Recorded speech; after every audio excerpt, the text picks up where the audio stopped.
ईश्वर की करुणा कृपा, मिट गए सब दुख द्वंद। धन्य धन्य तुम धन्य हो मेरे सद्गुरु अभया। परम पूज्य आनंद कंद सद्गुरुदेव भगवान के द्वारा संस्थापित आर्ष विद्या गुरुकुलम का भी एक लघु परिचय आपको प्राप्त हुआ। आइए अब अपने सद्गुरुदेव भगवान की ही अमृतमयी वाणी में आर्ष विद्या गुरुकुलम की एक झलक देखते हैं। पूज्य गुरुदेव की कृपा से और परमपिता भगवान की कृपा से मन के भीतर एक भाव पैदा हुआ कि समस्त जीवों का हित हो, साधना के मार्ग पर सभी लोग अपने आगे बढ़ें।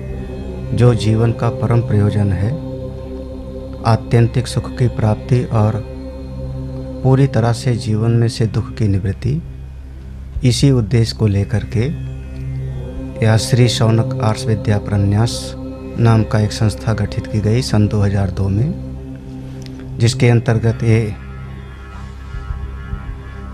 आश्रम का निर्माण 2002 से शुरू हुआ। साधना के इसमें 3 स्वरूप होते हैं। कर्म के मार्ग में साधना हो, इसके लिए यज्ञशाला का निर्माण किया गया। हमारा मन भगवान के साथ में जुड़े, भाव के साथ में भक्ति करें, इसके लिए दक्षिणामूर्तेश्वर भगवान शिव की स्थापना की गई। और मनुष्य के जीवन में बहुत सारी समस्याएं उसके अज्ञान से आती हैं, भ्रम से आती हैं। तो हमारी बुद्धि भी ठीक हो, समझदार हो, विचारवान हो, इसके लिए सत्संग हाल का निर्माण हुआ, जिसमें लगातार सुबह और शाम दोनों समय श्रीमद् भगवद गीता, उपनिषद, वेद और सभी पुराणों का आधार लेकर के सत्संग किया जाता है, जिसके माध्यम से जीवों का प्रगति हो, विकास हो। आश्रम की विधा में एक गौशाला का भी निर्माण किया गया वर्तमान में, जिसमें लगभग 35 छोटी बड़ी गौवें हैं। जब तक कोई भी व्यक्ति भारतीय संस्कृति में संस्कृत विद्या को, संस्कृत भाषा को नहीं समझेगा, तब तक शास्त्र में और वेद में प्रवेश नहीं होगा। इसलिए बच्चों से ही यह संस्कार आगे बढ़े, इसके लिए संस्कृत पाठशाला बनाई गई, जिसमें संस्कृत विद्या का ज्ञान प्रदान किया जाता है। और इन्हीं बच्चों में से कोई न कोई आगे बढ़ कर के ब्रह्म विद्या को प्राप्त करता है, करेगा, जिसका जीवन परम कल्याणकारी होएगा, उसके अपने लिए भी और समाज के हित लिए भी। जीवन का मूल सूत्र यही है, सर्वे भवन्तु सुखिनः, सर्वे सन्तु निरामया, सर्वे भद्राणि पश्यन्तु, माँ कश्चित् दुःख भाग् भवेत्। ओम शांति शांति शांति ही।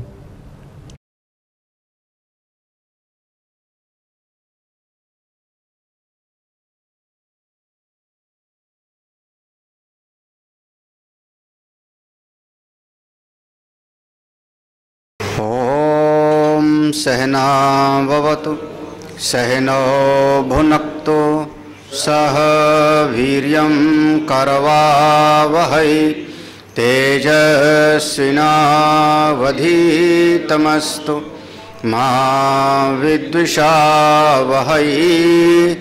ओम शांति शांति शांति। अखंडमंडलाकारं व्याप्तं येन चराचरं तत्पदं दर्शितं येन तस्मै श्री गुरवे नमः।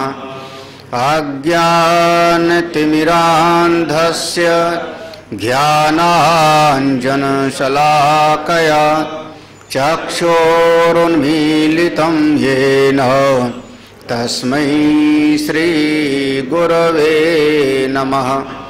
गुरोर्ब्रह्मा गुरोर्विष्णु गुरोर्देवो महेश्वरः गुरोर्साक्षात् परं ब्रह्म तस्मै श्री गुरवे नमः। त्वमेव माता च पिता त्वमेव बन्धोश्च सखा त्वमेव विद्या द्रविणं त्वमेव सर्वं मम देवदेवो। परम श्रद्धेय दंडी स्वामी जी महाराज, स्वामी ओंकारानंद जी, संतजन, भक्तजन, व्यवहार में हम किसी भी शब्द का प्रयोग कर देते हैं, कुछ भी बातचीत में हम बोल देते हैं। उस शब्द का अर्थ क्या होता है वो हमको सत्संग से, शास्त्र से समझ में आता है। बहुत बार बोलचाल में हम कोई भी चीज़ ऐसे बोल देते हैं, जैसे एक शब्द बोल देते हैं, भगवान तो कण कण में है, भगवान तो कण कण में है। एक आदमी बोल देता है, लेकिन इसकी गंभीरता को समझने के लिए हमको शास्त्र और सत्संग चाहिए। नहीं तो ऐसा तो जो है कोई आदमी दुकान पर बैठा हुआ है, खेत में काम कर रहा है, वो भी कह देता है सबको भगवान देख रहे हैं।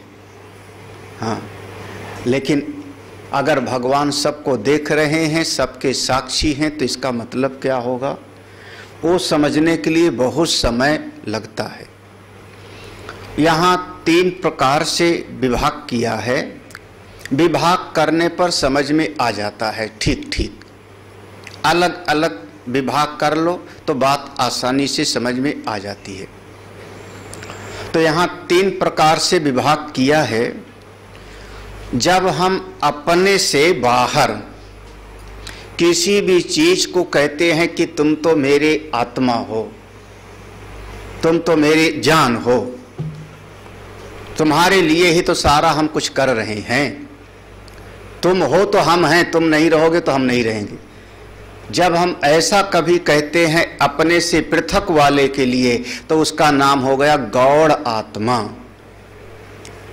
गौड़ आत्मा है। गौड़ माने जो है वो नंबर 2 का, नंबर 2 का, नंबर 3 का। जैसे नंबर 1 का सत्य, नंबर 2 का सत्य, नंबर 3 का सत्य, ऐसा हो सकता होगा।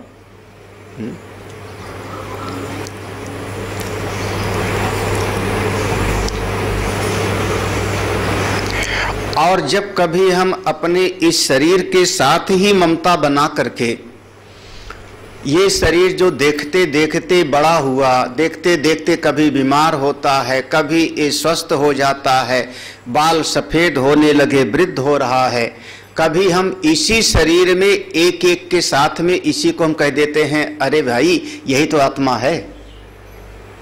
तो इसको हम कहते हैं मिथ्या आत्मा। शरीर से पृथक किसी चीज में आत्मभाव रखा तो वह गौड़ आत्मा, शरीर के साथ अगर आत्मभाव रखा तो ये मिथ्या आत्मा है। और जब आप कहते हो कि नहीं, सत्य तो वो है जिसमें कभी कोई परिवर्तन नहीं होता, सत्य तो वो है जो सबका साक्षी है। अरे अपनी आत्मा तो अजर अमर है। इसका जब वर्णन आप करते हो तो इसको कहा मुख्य आत्मा। जब शास्त्रों ने कहा उस आत्मा को जानना चाहिए, उस आत्मा के जानने वाले के जीवन में से शोक निकल जाता है। तरत शोकम आत्मवित्, ये पहले आया था। आत्मा को जानने वाले के जीवन से शोक चला जाता है। तो शरीर को तो हम जान रहे हैं, फिर भी शोक कहाँ गया? अगर शरीर ही को कोई आत्मा माने तो इस शरीर को तो जान रहा हूं, लेकिन शोक तो नहीं मिटा। बाहर की चीजों को जान रहा हूं, देख रहा हूं, लेकिन फिर भी शोक तो हो नहीं मिटा। तो जब वेद में ऐसा कहा कि आत्मा को जानो, आत्मज्ञान से ही आपके जीवन का शोक मोह मिटेगा, तो वहां मुख्य आत्मा के लिए कहा गया है। गौड़ आत्मा और मिथ्या आत्मा के लिए ये शब्द प्रयोग नहीं किया। आत्मा वारे द्रष्टव्य, श्रोतव्यो, मंतव्यो, निदिध्यासितव्य।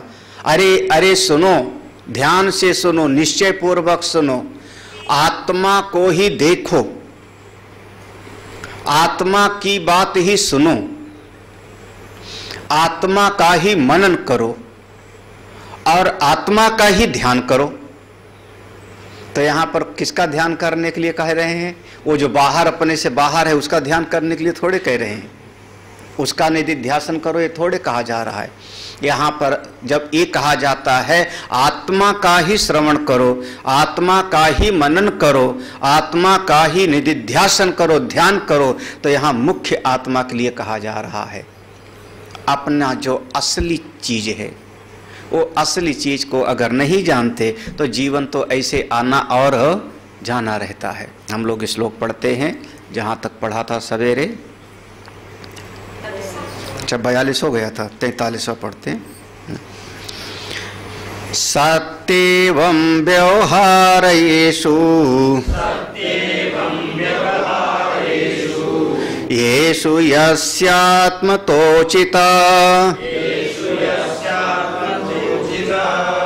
तेषु तस्यैव शेषित्वम्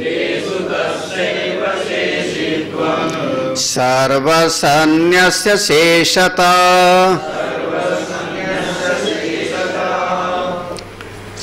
एवं सती, यहाँ पर जो पहला शब्द है सत्येवं, इसका संधि विच्छेद करो, सती एवं, एवं सती, एवं माने इस प्रकार से होने पर। किस प्रकार से होने पर? वही 3 जगह पर हमारा आत्मभाव होता है, गौड़, मिथ्या और मुख्य।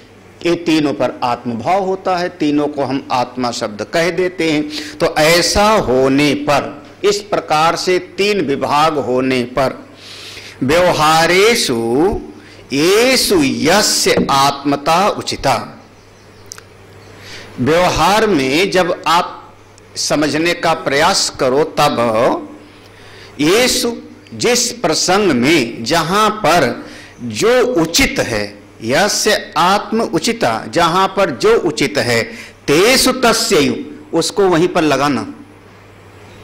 जहां पर जो उचित है उसको वहीं पर लगाओ।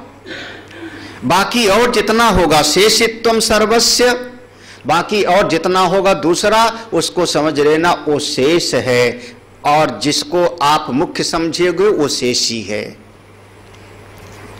देखो, एक ऐसा कहना चाह रहे हैं, इनका कहने का मतलब ये है कि व्यवहार करते समय, अच्छा जो व्यवहार में जैसे भोजन करने बैठे हैं, तो भोजन करते समय जो बात करते हैं उसका अलग प्रसंग होता है, और कहीं जा रहे हैं तो उस समय जो बात करते हैं उसका अलग प्रसंग होता है।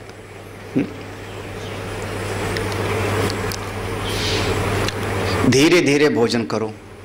हाँ, अब भोजन नहीं शब्द प्रयोग किया, करो नहीं, आप भोजन करने बैठे हो, सामने वाले को कहा धीरे धीरे, धीरे धीरे, यही ना। चल रहे हो और बगल वाले से भी कहा धीरे धीरे, तो शब्द तो वही है, मतलब क्या होगा दोनों का?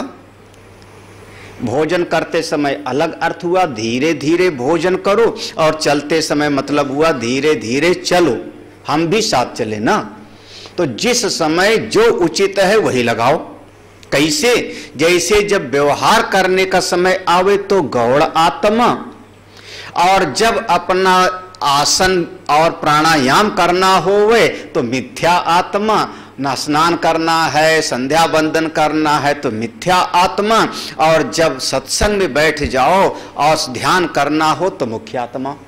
ये प्रधान हो गया, और बाकी दोनों कौन हो जाएंगे? शेष।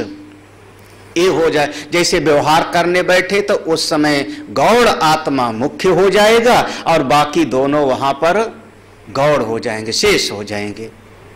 फिर जब आप भोजन करने बैठे तो मिथ्या आत्मा मुख्य हो जाएगा, और बाकी दोनों गौड़ हो जाएगा, शेष हो जाएगा। और जब आप ध्यान करने बैठो तो वह समय मुख्य आत्मा मुख्य हो गया और बाकी दोनों गौड़। इस बात को करें एवं सती, इस प्रकार से होने पर व्यवहारेषु, व्यवहार करते समय, येषु यस्य, जिस समय जो आत्मता उचिता, जिस समय जो आत्मभाव की उचित है, तेषु तस्यैव, उसको वहीं पर लगाओ। बाकी और सबका तेस तस्यैव शेषित्वम, वही वहां पर लगाना चाहिए। सर्वस्य अन्यस्य, जितने और हैं वो सब, बोले वो सब शेषता, वो सब शेष होंगे और वो होगा शेषी।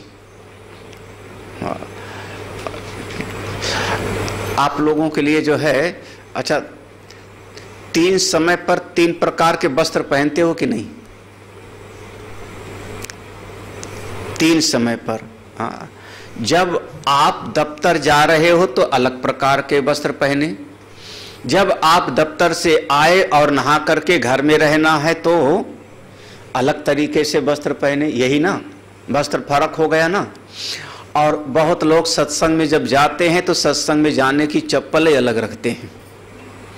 यहाँ नहीं, जहाँ कहीं पंडाल उंडाल लगता है वहाँ सत्संग में जाने की एक अलग चप्पल रखनी चाहिए, जिसमें एक बद्धी उद्धी में रस्सी बांध रखा हो। हाँ, तो चाहे जहाँ उतार के चले जाओ, कोई चुराएगा नहीं फिर, है ना। और आप पार्टी वाली चप्पल पहन के आ गए सत्संग में तो पक्का, आप बढ़िया पहन करके आए तो हमारे सत्संग में महाराज बहुत जगह पर हो जाएगा चोरी। तो करो क्या, मंदिर जाना है, वहां जाना है तो उस समय उस प्रकार की चप्पल, पार्टी में जाना है तो उस प्रकार की चप्पल। अलग अलग हो गया कि नहीं? अरे कई लोग चश्मा भी 2-2 रखते थे। दूर का देखना है तो दूसरा वाला चश्मा, पास का देखना है तो हाँ, ऐसे ऐसे मुनिम देखा करते थे।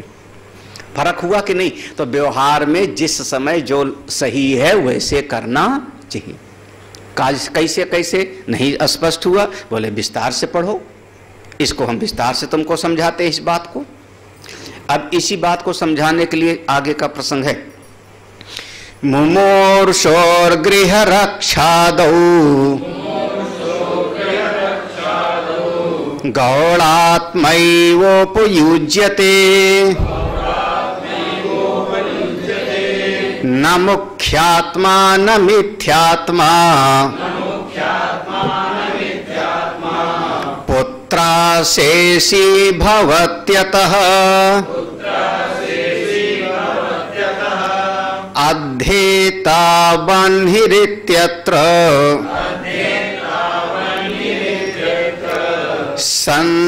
सन्नप्यग्निर्न गृह्यते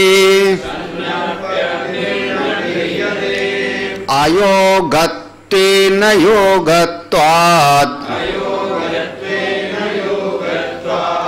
बटुरेवात्र गृह्यते। जो प्रसंग है देखो, एक आदमी अब उसको लगता है कि हमारा अंतिम समय है। मुमूर्ष, मुमूर्ष माने मरने वाला है, अब मरने का समय आ गया है। अस्पताल में भर्ती है और अस्पताल में जो है डॉक्टरों ने भी जवाब दे दिया है, लेकिन होश है, होश है, सांस आ रही है। तो अब ऐसा आदमी क्या सोचता है, भाई हमारे बाद हमारा जो घर है ठीक ठाक रहे, हमारी जमीन ठीक ठाक रहे, कहाँ हमने कितना पैसा दिया था उसको वसूल लेना है, किसका कर्जा लिया था वो कर्जा अगर मेरे छाती पे रहेगा तो मुक्ति नहीं होगी, तो हमारा कोई उस कर्जे को पटा देना। उस समय तो यही सोचेगा ना।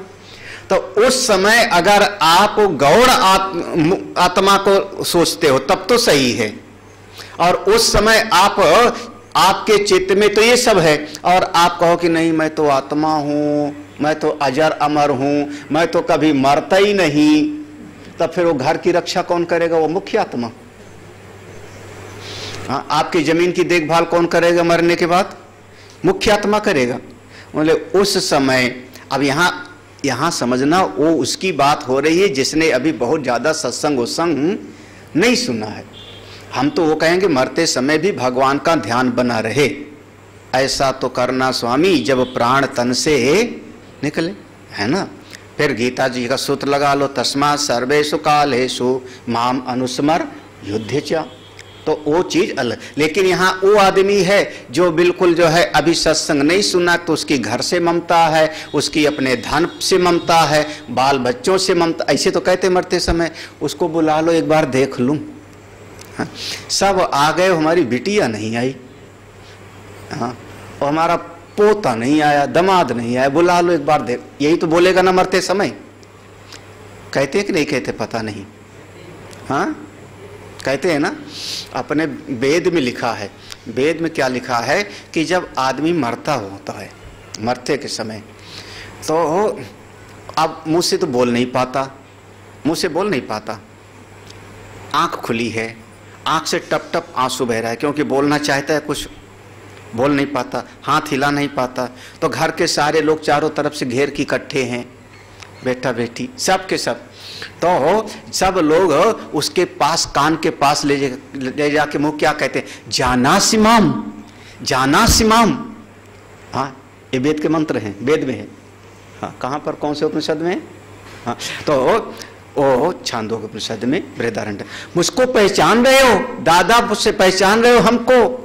हाँ, नाना जी हमको पहचान रहे हो? हाँ, अब ऐसे बोलते कि नहीं, पहचान रहे हो मतलब क्या, जिंदगी भर तुमको पहचाने, मरते समय भी पहचाने, यही ना। तो अगर ऐसा मरने वाला है तो उसके मन, और आंख से आंसू क्यों बह रहा है? परिवार वाले आंसू पोंछते रहते हैं, क्यों? बोले उसको लगता है सब छोड़ के चला जाऊंगा, हाय हाय। तो कौन बचाएगा? तो उस समय तो भाई बेटे याद आएगा ना, जिसमें वो आत्मभाव था, गौड़ आत्मा, आत्मा वही जायते पुत्र, वहां से ले आओ। हाँ, तो गौड़ आत्मा एव उपयुज्यते, गौड़ आत्मा एव। तो ऐसे प्रसंग में मरते समय जो जीव बताएगा, वो किसको बताएगा? अपने उसी को बताएगा ना। गौड़ आत्मा अपने बेटे को बताएगा, बेटी को बताएगा, अमुक को बताएगा। वहां पर मुख्य आत्मा नहीं लेना, ऐसे से ना मुख्य आत्मा ना मिथ्या आत्मा। वहां पर जैसे कहते हैं कि भाई देखो ये मेरी आत्मा है, इसका ध्यान रखना, ऐसे ऐसे कहोगे। अगर हमारा ही बेटा है मरते समय, और उसी समय छोटा बच्चा है, हो सकता है कि हमारे बहन का बच्चा था, कोई और किसी का हमने पाल लिया था, तो अपने बच्चे को कहेंगे ये मेरी जान है, संभाल के रखना, हाँ इसका बड़ा ध्यान रखना, मैं तो चाह रहा हूं मेरे बाद इसका बहुत ध्यान रखना, ये मेरी जान है, ये सुखी रहेगा तो मैं सुखी रहूंगा। तो वहां क्या कह रहे हो मेरी जान है, मतलब वो गौड़ आत्मा, वहां मुख्य आत्मा और मिथ्यात्मा नहीं। पुत्रा शेषी भवति अतः, वहां पर ये दोनों जो है शेष हो जाएंगे और पुत्र शेषी हो जाएगा। शेषी माने वह, शेष और शेषी शब्द चल रहा है, पुत्र मुख्य हो जाएगा और ये दोनों गौड़ हो जाएंगे। कब? बोले जब ऐसे समय में, व्यवहार में, मृत्यु के समय में, तो वो प्रधान हो गया और बाकी दोनों गौड़ हो जाएंगे। हाँ, नहीं समझ आया दृष्टांत? अगला श्लोक दृष्टांत है। दृष्टांत क्या है कि 10 विद्यार्थी पढ़ रहे थे, वेद का पाठ कर रहे थे और बढ़िया मजा आ रहा था, सुन करके अच्छा लग रहा था। हाँ, 10 बटुक पढ़ रहे हैं। तो एक ने कहा अयम बन्ही अध्येता, एक गुरुजी ने अपने शिष्य को कहा देख अयम बन्ही अध्येता, ये साक्षात अग्नि पढ़ रहा है, साक्षात अयम बन्ही, ये साक्षात अग्नि देवता पाठ कर रहा है। अग्नि देवता का काम तो जलाना होता है ना, अग्नि देवता का काम तो जला देना है, अग्नि देवता पढ़ेंगे कैसे?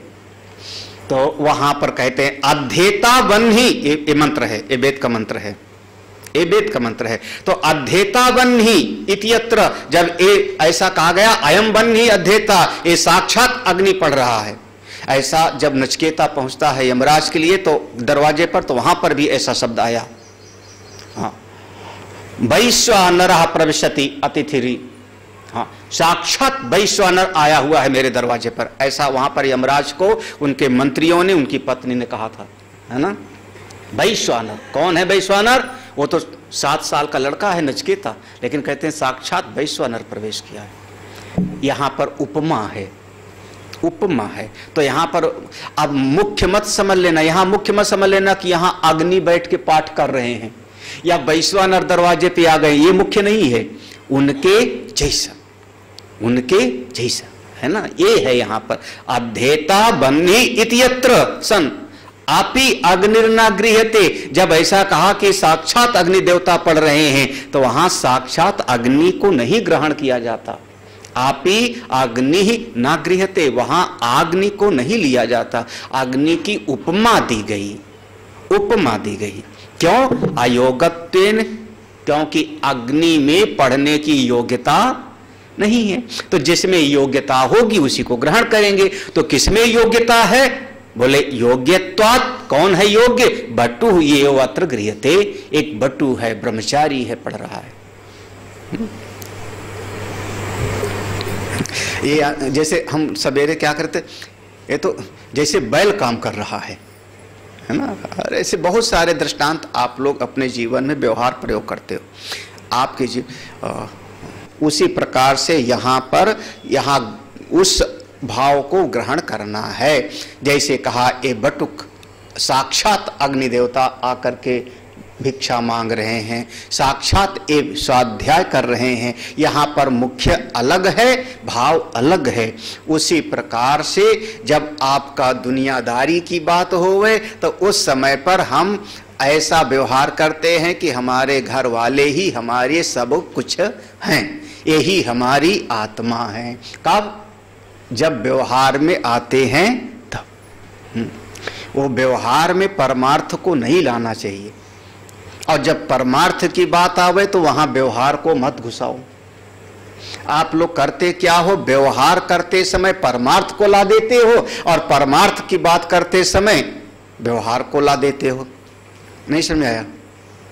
अरे हमारे कई महात्मा लोग होते हैं, ब्रह्मचारी लोग, खाने बैठे बढ़िया बढ़िया, भोजन का समय है, घंटी लग गई, आश्रम में भोजन करने बैठे। अपने यहाँ नहीं, यहाँ सब अच्छे हैं। और एक विद्यार्थी ने दूसरे से कहा, वेदांती चलो भोजन कर लो। उसने कहा कौन खाता है? हम आत्मा है जो न कभी खाती है न कभी तृप्त होती है। हम तो तृप्त आत्मा हैं। हाँ, बोले ऐसे तो तेरी ऐसी तैसी। अब भोजन के समय तुम ला रहे हो, क्या व्यवहार में कौन सा ला रहे हो? परमार्थ को ना। अबे गड़बड़ हो रहा है, अबे ठीक नहीं है। हाँ, हाँ।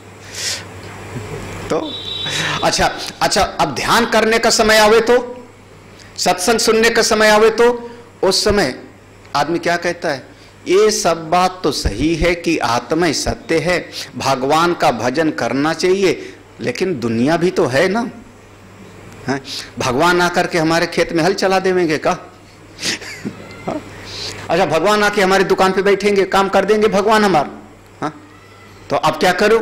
बोले अब आप ध्यान करने बैठे तो ला किसको रहे हो? व्यवहार को। तो परमार्थ में व्यवहार की बात मत घुसाओ, और व्यवहार में ये लगभग घुसा देते हो, है ना, लगता है ना। हाँ, जिस समय मशीन का कोई पुर्जा है तो जहां का पुर्जा है वहीं लगाओ, तो बहुत बढ़िया। हाँ, अब हमें चश्मा पीछे लगा, मैं यहां से, कुछ लोग ऐसे लगाते हैं चश्मा, यहां ऐसे करते हैं, है ना, बालों की जगह पे। अब यहां चश्मा लगाने का काम है क्या? हाँ, बोले जहां जो पुर्जा जहां का है वहां पे व्यवहार में व्यवहार की बात, और साधना भजन के समय पर साधना भजन की बात, दोनों को आपस में गड्ढ-मड्ढ मत करो। तो अब अगर कोई मरने वाला है तो उस समय उसके लिए वो परिवार के हुई सलाह देगा, तुम ऐसा करना, तुम ऐसा करना, तुम 4 भाई थे, मिल के रहना, मिल के रहोगे तो बहुत बढ़िया रहेगा, यही तो समझावेगा। तो उस समय वो वाला प्रधान है और दोनों हो गए गौड़। अच्छा, अब देखो वही भोजन वाली बात आ गई।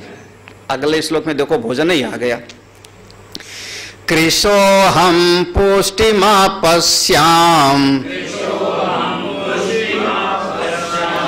देहात्मतोचिता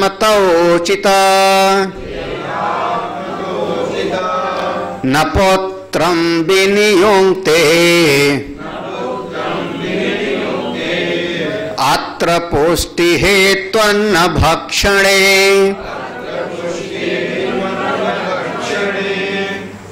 देखो, कृशोहम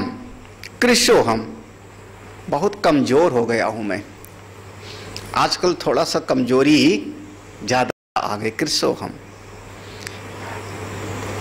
क्या खाओगे थोड़ा ताकत आ जाए? पुष्टिम आप्स्यामि, पुष्टिम मजबूत बन जाऊं। क्या खाऊं कि मजबूत बन जाऊं? क्या खाऊं? चाहे जो खाओ, रहे ना हड्डेड़ है, हड्डी क्या है? आंधी आवे तो उड़ जाओ, चाहे जो खाओ। लेकिन अब कई लोग ढूंढते हैं क्या खाऊं कि थोड़ा सा मजबूत बन जाऊं। मुसीबत ये है कि जो थोड़ा मजबूत है, मोटा तगड़ा है, वो दुबला होने के लिए प्रयास कर रहा है। जो दुबला है वो मोटा होने के लिए प्रयास कर रहा है। जो ठिगना है वो लटक लटक के परेशान है, लंबा हो जाऊं। जो ज्यादा लंबा है वो अपनी लंबाई से परेशान है, कि हाय हाय हमारी लंबाई ज्यादा हो गई, अब हम बस में खड़े होते हैं तो अभी सिर हमारा लटकता है, ट्रेन की सीट छोटी पड़ जाती है। अब आदमी हर समय पे असंतुष्ट ही है, हाँ? उसके भीतर कोई ना कोई एक तकलीफ बनी रहती। हाँ, कृशोहम, मैं बहुत दुबला हूं। कृशोहम माने बहुत दुबला हूं। पुष्टिम आप्स्यामि, अरे थोड़ा ताकत मिल जावे हमको। कैसे, क्या खाऊं? बोले 2 केला खा के 1 गिलास दूध पियो, मोटे हो जाओगे। हमने पढ़ लिया वो आयुर्वेद की पुस्तक, बहुत पहले की बात है, 35 साल हो गया होगा, 40 साल। हाँ। अरे फिर मैं महीनों, हाँ, 2 केला शाम को खाना, उसके बाद 1 गिलास दूध पीना, कुछ फर्क नहीं पड़ा। कुछ फर्क नहीं पड़ा। हाँ, तो ये सब जो है आयुर्वेदिक नुस्खे जो होते हैं। तो अब अच्छा, उस समय किसको मोटा करना चाह रहे हो? किसको स्वस्थ करना चाह रहे हो? किसको कह रहे हो दुबला है? बोले ये शरीर को ही ना, शरीर तो उस समय ये थोड़े होगा कि अपना जो इसको आत्मा समझता था पहले वाला, कौन सा आत्मा? बेटा ही आत्मा है। अच्छा, बेटे को खिलाओ तो तुम मोटे कैसे हो जाओगे? बेटे को खिला करके तुम खुश हो सकते हो, लेकिन शरीर को ताकत तो नहीं मिली। तो उस समय पर ये मिथ्या आत्मा ही जो है समझना, यही शेषी है और दोनों हो जाएंगे शेष। हाँ, ये मिथ्या आत्मा कौन? देहात्मा। हाँ, वही करे न पुत्रम विनियुक्ते, बेटे को खिलाने के बाद में आप पुष्ट नहीं हो जाओगे। पुष्टि हेतु अन्न भक्षणे, अपनी पुष्टि के लिए आप अपने बेटे को नहीं खिलाते हो, अपने मन की खुशी के लिए खिलाते हो। लेकिन शरीर का पोषण करना है तो आपको खुद ही खाना पड़ेगा। तो आप क्या कहोगे? जब भोजन किया तो आपने, अच्छा बढ़िया भोजन मिले ना, आदमी कहे थोड़ा 1 रसगुल्ला और, तो हम कहते नहीं नहीं बस आत्मा तृप्त हो गई, आज आत्मा तृप्त हो गई। कौन सी आत्मा तृप्त हुई? जो घर में बेटा बैठा है वो। हाँ, जो घर में हमने कहा बेटा ही आत्मा है, पुत्र आत्मा है, तो घर में बेटा बैठा है। हम तो आए थे यहाँ न्योते में, है ना, और हमने कहा आज तुमने इतना प्यार से खिलाया, आत्मा तृप्त हो गई। तो फिर अब क्या बेटा तृप्त हुआ? बोले नहीं। तो क्या वो जो मुख्य आत्मा है, सच्चिदानंद आत्मा, वो तृप्त हुआ?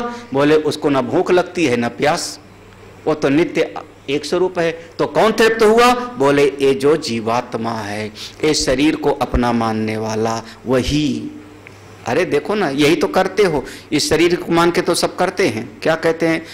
ऐसा काम करो कि जब यहां से मरे तो सीधे स्वर्ग ही जाऊं मैं, स्वर्ग की स्वर्ग। वो एक कहानी थी, एक छोटी बहू के यहाँ महात्मा है, बोले बेटी तेरे ससुर जी कहाँ हैं? बोले सड़क का पानी बेरावे गए। ये देहाती भाषा है, सड़क का पानी बेरावे गए। सुना है कभी किसी ने? कहीं? हाँ, पूछा कुछ अन्न मिलेगा, बोला सब बासी है यहाँ पे। एक कहानी है ऐसे, बहुत बढ़िया कहानी है, पूरा नहीं सुनाऊंगा। उसका मतलब है सड़क के पानी क्या, घर छाने गए हैं।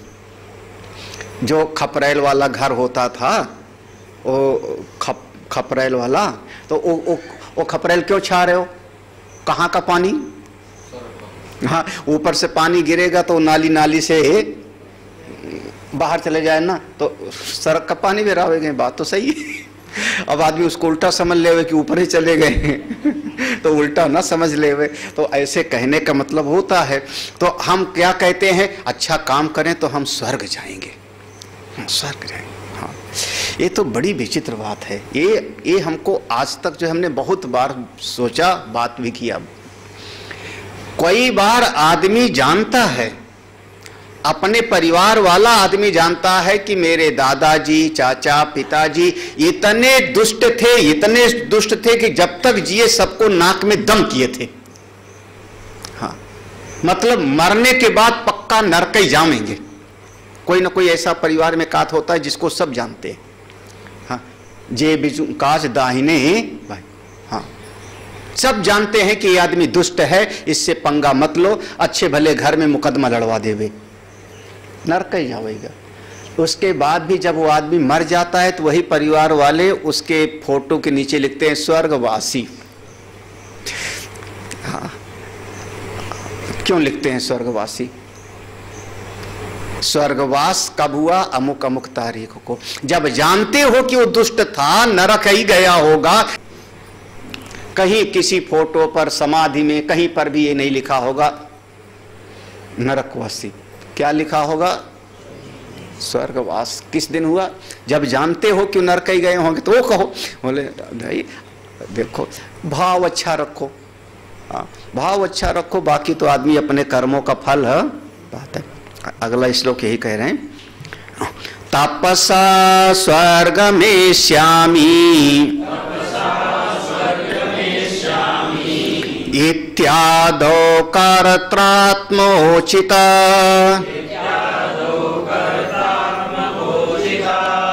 अनपेक्ष वपुर्भोगम चरेत कृच्छादिकं ततः। अब देखो, किसी ने ऐसा है कि इस शरीर को ही आत्मा समझ लिया तो कहता है खाओ पियो खूब मौज करो, यही काम आवेगा, यही काम आवेगा, जो खा लोगे वही आपके काम आवेगा। किसको समझ लिया? शरीर को आत्मा। किसी और एक ऐसा है जो शरीर को नहीं बल्कि अपने भीतर, शरीर के भीतर रहने वाला जीव को आत्मा समझता है।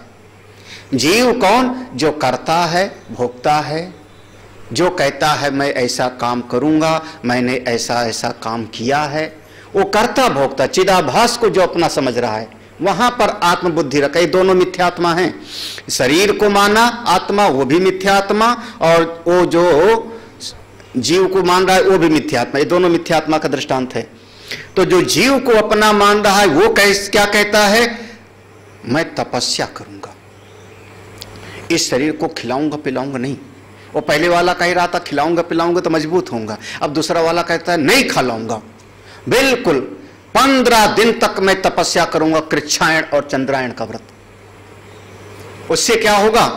बोले तपस्या से स्वर्गम ईश्यामी, मैं स्वर्ग जाऊंगा, मैं तपस्या स्वर्गम ईश्यामी, तपस्या के द्वारा मैं स्वर्ग जाऊंगा। अरे यहां अच्छा काम करेंगे, ये शरीर जब मरेगा तो बढ़िया जगह जाएंगे, अच्छी गति होगी। कौन कह रहा है? जो अपने आप को कर्ता आत्मा उचिता, जो अपने आप को कर्ता समझता है, कर्ता भाव जिसके भीतर है, भोक्ता भाव जिसको भीतर है, वही इसकी कामना करता है। कर्ता आत्मता उचिता, आत्मता उचिता, वही जिसकी ममता कहाँ पर है? बोले सूक्ष्म शरीर में, कर्तृत्व भोक्तृत्व लक्षण जिसके भीतर है। अब वही कहता है कि ये संसार नहीं, बल्कि हम ऐसा काम करेंगे आगे जाएंगे। तो यहाँ भी जो है मिथ्या आत्मा मुख्य हो रहा है, गौड़ आत्मा और मुख्य आत्मा किनारे हो रहा है। ठीक है ना, समझ में आना चाहिए। मिथ्या आत्मा को यहाँ पर वो शेषी मान रहा है। अनपेक्ष ऐसा आदमी क्या करता है, वपुर भोगम अनपेक्ष, वपु माने शरीर, इस शरीर की भोग की इच्छा को किनारे कर दिया। अनपेक्षा, सामने भोजन है खाऊंगा नहीं, क्यों, बोले एकादशी है। हाँ, आप लोग भी सब लोग तपस्या करते हो, नवरात्र का पहला और आखिरी तो रही लेते हैं, रही लिया, कोई और व्रत कर लिया। मनु महाराज ने एक पांव पर खड़े होकर के हजारों साल तक व्रत किया, उसी के फल स्वरूप फिर आकर के स्वर्ग गए, फिर दशरथ बन के आए। तपस्या से बहुत कुछ होता है। कौन तपस्या करने के बाद ये शरीर तो यहीं मर जाएगा, जाएगा कौन, बोले जिसने उस तपस्या किया, जो कह रहा था कि मैं तप कर रहा, वही जाके फल का भोग करता है, वो जीव को मानता है। तो चरेत कृच्छादिकम, जो ऐसी तपस्या करता है वो शरीर के भोगों की उपेक्षा करके, चरेत कृच्छादिकम, कृच्छायन और चंद्रायण आदि बड़े बड़े व्रतों का अनुष्ठान करता है।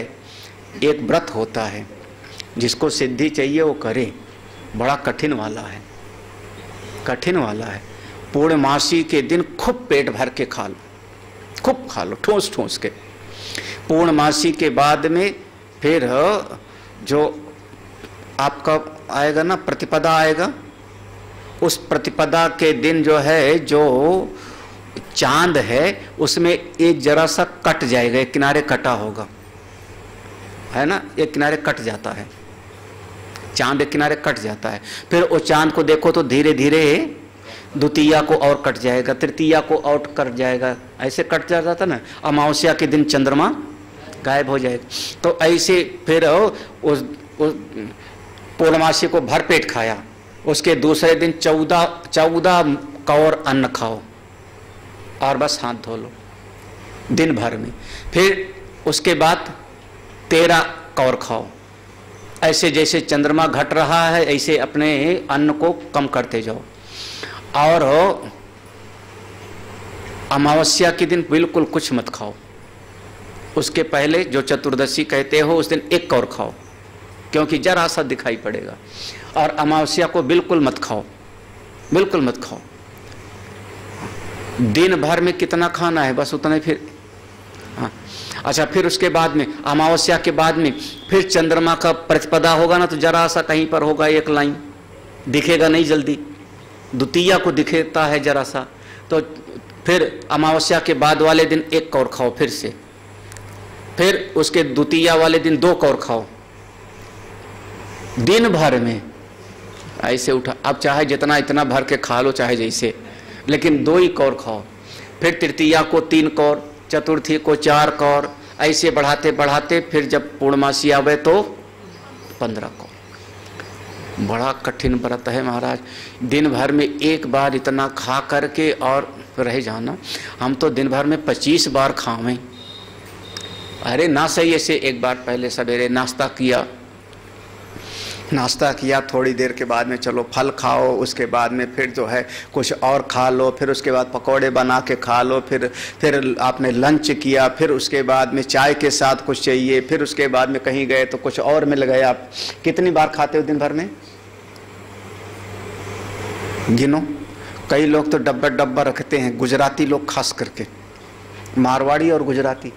जब साधना शिविर वगैरह में भी आ जाओ गुजराती मारवाड़ी, तो हर गुजराती मारवाड़ी के पास में 5-6 डब्बे अपना लेके आता है बैग में। खाखरा होगा, भाखरा होगा, अचार 4 तरह का होगा, 4 तरह का अचार होगा। हाँ, वो सब अपना साथ लेकर के चलेंगे पूरा का पूरा। पता नहीं वहाँ मिले कि ना मिले, सब लेके आते हैं। तो अब फिर जब डब्बा रखा रहेगा, एक में लड्डू है, एक में पेड़ा है, एक में बर्फी है, एक में मठरी है, एक में नमकीन है, तो चाहते आते जो है एक आध खा ही लोगे, है ना। इतना कठिन व्रत क्यों करता है, बोले ए जीव यहाँ से जावे तो वहाँ, यहाँ हम तपस्या करते हैं वहाँ सुखी होने के लिए। सही है कि गलत? नहीं समझ में आ रहा। बच्चा आज बहुत सुखी है, बढ़िया खाया पिया, दूध पिया, सो गया, खेलता है बैट बल्ला से। आप उसको डांट करके मार करके स्कूल भेजते हो, जा पढ़। छोटा बच्चा स्कूल जाने के लिए जल्दी तैयार नहीं होता।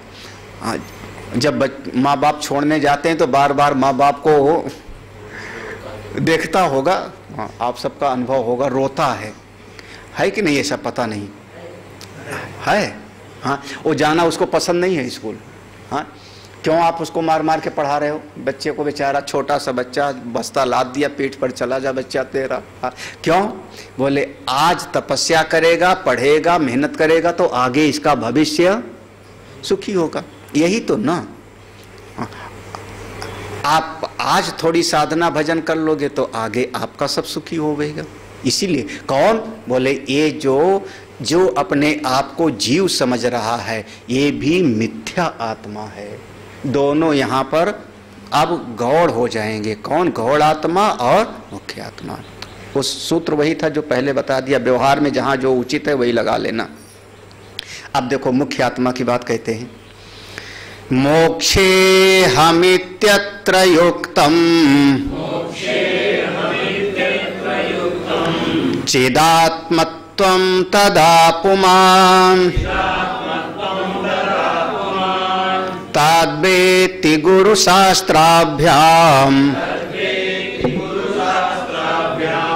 न तु किंचित् चिकीर्षति।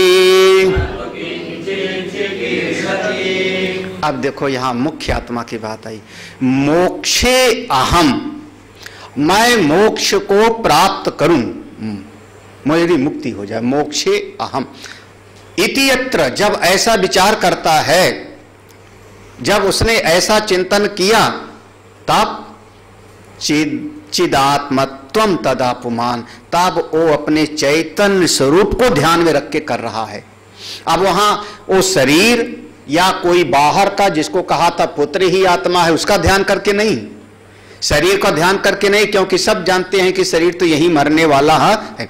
जब हम कहते मुक्ति को प्राप्त करूं, तब किसका? वह जो चैतन्य स्वरूप है उसको ध्यान करके करते हैं।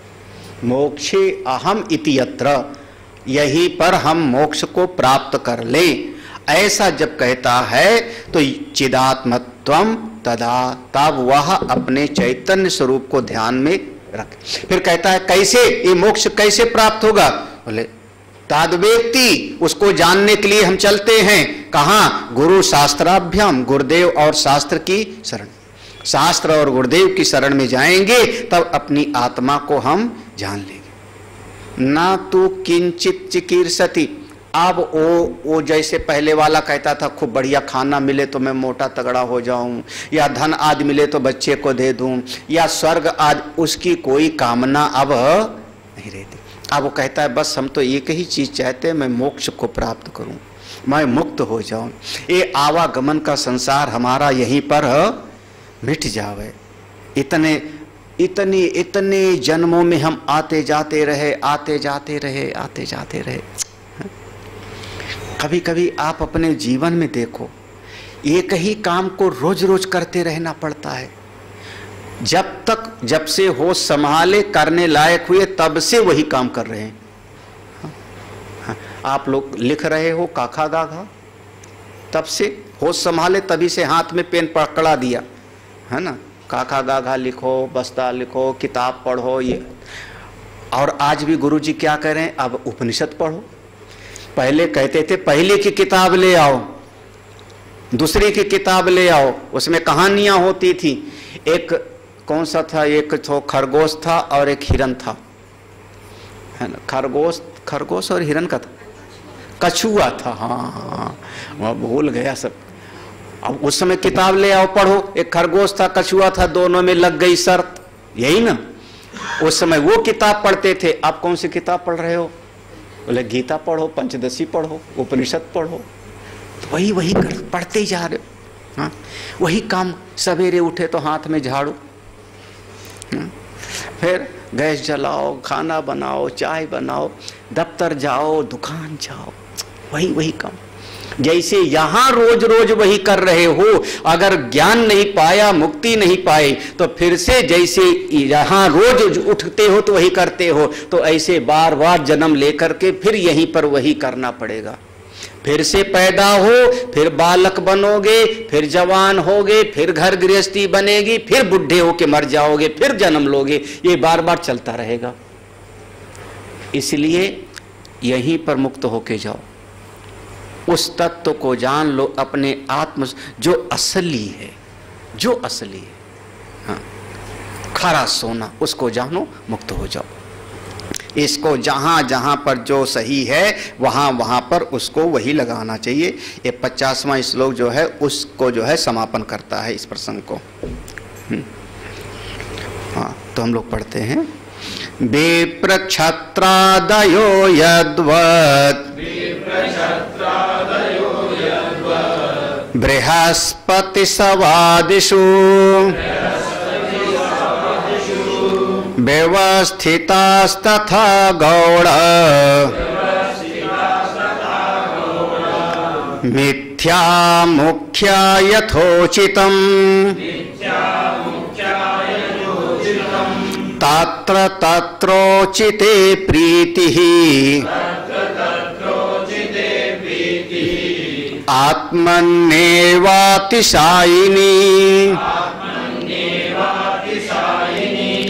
अनात्मनि तु तत्शेषे प्रीति अन्यत्र नो भयम्। देखो, अब व्यवहार में भी हमको करना पड़ता है ना, जहां पर जो सही है उसको वहीं वहीं लगाना पड़ता है। जैसे क्या वेद भगवान ने क्या बताया, शास्त्र में क्या बताया, ये ब्राह्मण है, यज्ञ करना चाहता है, ये यज्ञ करना चाहता और ब्राह्मण है, तो उन्होंने कहा ठीक है, ये ब्राह्मण यज्ञ करना चाहता तो बृहस्पति 100 नाम का यज्ञ करे, ये राजसूय यज्ञ नहीं कर सकता। ये राजसूय यज्ञ जब कोई क्षत्रिय करेगा तो वहां जाके मंत्र पढ़ेगा, ब्राह्मण मंत्र पढ़ सकता है, आचार का काम करेगा, लेकिन यजमान बन के कौन बैठेगा यहाँ पर? राजसूय यज्ञ होगा तो क्षत्रिय, और जब बृहस्पति 100 यज्ञ करना होगा तो उसमें ब्राह्मण, यजमान वही बनेगा। राजा वहां पर व्यवस्था कर देवे, 10 ठो गाय रख देवे, चलो दान करना, लेकिन यजमान बृहस्पति 100 नाम का यज्ञ ब्राह्मण ही कर सकता है, राजा वहां पर व्यवस्था कर देगा। हाँ, वैश्य वहां पर धन संपत्ति देगा।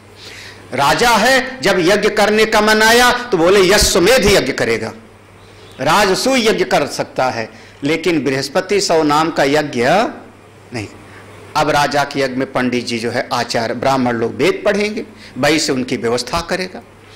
और वैश्य के भीतर हुआ कि मैं यज्ञ करूं तो वैश्य स्तोम नाम का यज्ञ करेगा। एक यज्ञ का विधान है वैश्य स्तोम, वहां यजमान बन करके वह वैश्य बैठेगा। फिर वैश्य स्तोम यज्ञ में ब्राह्मण और क्षत्रिय नहीं बैठ सकता। फिर ब्राह्मण वहां मंत्र पढ़ने के लिए आवेगा, यजमान नहीं बनेगा। तो जिसका जो जो काम है वो अपना अपना काम करते रहें तो सब बढ़िया है। व्यवस्थिता तथा, इसी प्रकार से व्यवस्थित समझ लो। कैसे? जैसे राजा है, राजा यज्ञ करने बैठा, तो यज्ञ करने बैठा तो वो राजसूय यज्ञ कर रहा है राजा, तो वहां पर वो मुख्य हो गया राजा, और पंडित जी जो वहां पर वेद पढ़ रहे हैं वो गौड़ हो गए। जो धन आदि की व्यवस्था कर रहा है वैश्य, वो वहां पर गौड़ हो गया, वो दोनों गौड़ हो गए। मुख्य कौन हो गया? राजा हो गया। ऐसे ब्राह्मण यज्ञ करने बैठे तो ब्राह्मण वहां मुख्य हो गए, और क्षत्रिय जो व्यवस्था कर रहे हैं वैश्य, वो दोनों हो गए गौड़। बिल्कुल इसी प्रकार से आप विभाग पूर्वक समझना चाहिए। विभाग पूर्वक समझोगे तो कभी कोई झंझट नहीं होगा। हाँ? नहीं समझ में आ रहा? इतना आसान से समझा दिया, इतना आसान तरीके से। हमको बहुत दिनों के बाद समझ में आया था। जो हमारे काम करने वाले मजदूर लोग होते हैं, घर बनाने वाले, ठेका दे दो, ठेका दे दो, तो जो ठेकेदार होता है उनके पास जो 50 मजदूर हैं, उनमें सबका अपना अपना काम बटा होता है। सबका। हाँ हाँ, छत वैसे जो बिलासपुरिया होते हैं ना, बिलासपुरिया लेबर जो होते हैं उनमें, वो बनाने वाले में भी होता है पूरा उनका सेटिंग। ईंट कौन ढोएगा, मसाला कौन बनावेगा। हाँ, वो जो राजगीर होगा ना करनी वसूली से, वो हमको लगता है कि देखो मसाला खत्म हो गया है तो थोड़ा तू बना ले, वो बिल्कुल नहीं, मसाला खत्म हो गया तो वहीं खड़ा रहेगा, है ना। मसाला बनाने का काम उसका है, वो मसाला लावेगा तो करेगा, है ऐसा कि नहीं? हाँ, है ना। हाँ, कैटरर्स वाले भी ऐसे हैं। हाँ, जिसको सब्जी काटने वाला है वो सब्जी काटेगा फिर। हाँ, जिसको पूड़ी, जो वो बैठ गया पूड़ी बनाने के लिए, वो फिर पूड़ी। हाँ, जिसका जो काम है फटाफट अपना काम पकड़ लेते हैं, सब काम ठीक हो जाता है। हम लोगों को क्या लगता है, एक खाली बैठा हुआ है वो कर लेना ऐसे लगता है, उसी में गड़बड़ा जाता है। और जो ठेकेदार होगा कहेगा लेबर तोड़ो मत, उसके शब्द होते हैं लेबर तोड़ो, ऐसे बोलता है ना, मतलब हटाओ मत एक काम से। तो जो जहां का सेट होता है वहीं पर लगाओ, बस काम बन जाओ वही। हाँ, हाँ, ऐसे तीन आत्मा, गौड़ आत्मा, मिथ्या आत्मा और मुख्य आत्मा। बस तात्र तात्र उचिते प्रीति ही, तो जहां जो उचित होता है उसी से बड़ा प्रीति होती है। तात्र तात्र उचिते प्रीति। हाँ, आत्मनि एव अतिशायिनी। अब जहां जहां पर जो उचित है और जिसमें बहुत ज्यादा आत्मभाव है उसी से प्रीति होती है। उसमें कौन सी बात, प्रीति आत्मनि एव अतिशायिनी, क्योंकि उसमें आत्मभाव है। जैसे व्यवहारिक जगत में हमारा बेटे से ही बहुत बड़ा उसमें अति प्रीति है, क्योंकि आत्मभाव है। अपने बेटे की रक्षा के लिए आदमी 4 लाठी खुद खा लेगा, क्यों होता है, हमारा बच्चा है उसको चोट ना लगे, आदमी खुद अब चोट सह लेगा। जो यह कौन हुआ, अब उस भाव को दृढ़ है तो वो बच्चे को बचाने के लिए खुद चोट खा गया। और कभी कभी फिर अपने आप को बचाने के लिए दूसरे का जो है, अपने घरे वाले को जो है वो बेचे देते हैं। कई बार बच्चा बेच देते हैं, अखबार में छपता है कि उन्होंने लड़के को, बच्चा को बेच दिया, ये भी होता है। तो जहां जहां जिसका आत्मभाव दृढ़ है, तात्र तात्र उचिते प्रीति, जहां पर आत्मभाव पक्का है वहीं पर उसका अतिशय प्रीति होता है, ज्यादा प्रीति होता है। और अनात्मन तो जहां आत्मभाव कम है तत्शेषे, वहां पर कम प्रेम होता है। जहां पर आत्मभाव ज्यादा है वहां ज्यादा प्रेम होता है, अतिशय प्रेम होता है। और जहां पर आत्मभाव कम है वहां पर कम प्रेम होता है। मैंने दो पिता पुत्र का दृष्टांत दिया।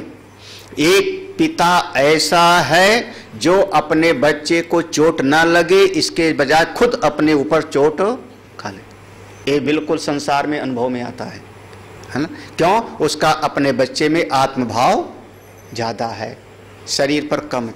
और एक ऐसा भी है कि जिसको अपने शरीर में आत्मभाव ज्यादा है तो पैसे के लिए बच्चे को बेच भी देता है। दोनों बातें हुई। तो जहां आत्मभाव जिसका ज्यादा है वैसे वो व्यवहार करता, उसका अतिशय प्रेम है। और बाकी दूसरे में कम प्रेम है। और जहां पर बिल्कुल आत्मभाव नहीं है वहां पर कोई लेना ही देना नहीं है।